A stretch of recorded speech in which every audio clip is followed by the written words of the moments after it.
Coach, I think one of the big storylines in fall camp is the young linebackers that you guys have. What have you seen from Noah and how he's kind of helped bring those guys up?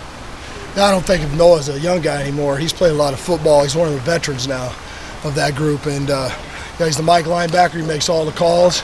He can't have a bad play. He can't have a bad practice. That's the expectation, and he knows that. First day of pads. That's always fun. It's always interesting to see how your team responds. How you feel like your group responded to that? Yeah, it was good. I mean, we're grinding out there. We're trying to push them through this time and get a lot of guys to get out there and teach them how to get back in those pads and strike people and practice correctly and do their assignments. And there's a lot of fast-moving parts right now, and we're getting ready for a scrimmage on Saturday. So that's our focus. What do you want to get out of that scrimmage? What are you looking for out of your guys and out of this defense?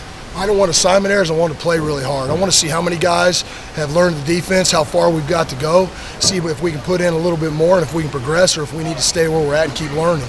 But most of all, I want to see effort. We want to see guys playing hard.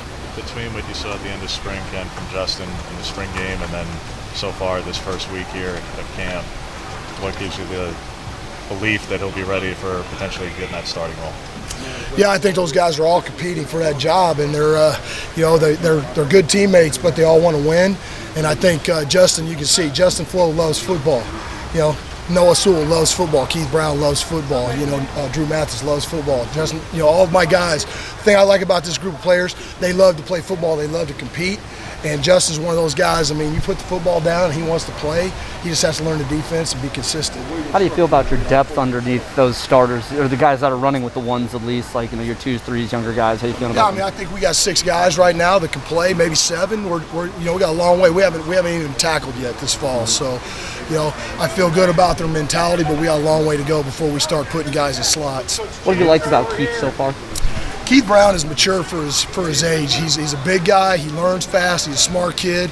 He's got to learn to play hard all the time. He's got to learn the defense. But, he's well ahead of a lot of high school guys just on size and strength. And John, so far this first week, have you seen from him in your John he's a little, he needs to gain some weight, but he's really instinctual. He moves from point A to point B very fast. So, I think he's got a bright future. Do you look for him and Keith to get a lot of opportunity on Saturday just because of the experience? Yeah, they'll be in the mix. We're going to play a lot of guys on Saturday. We want to see football on Saturday.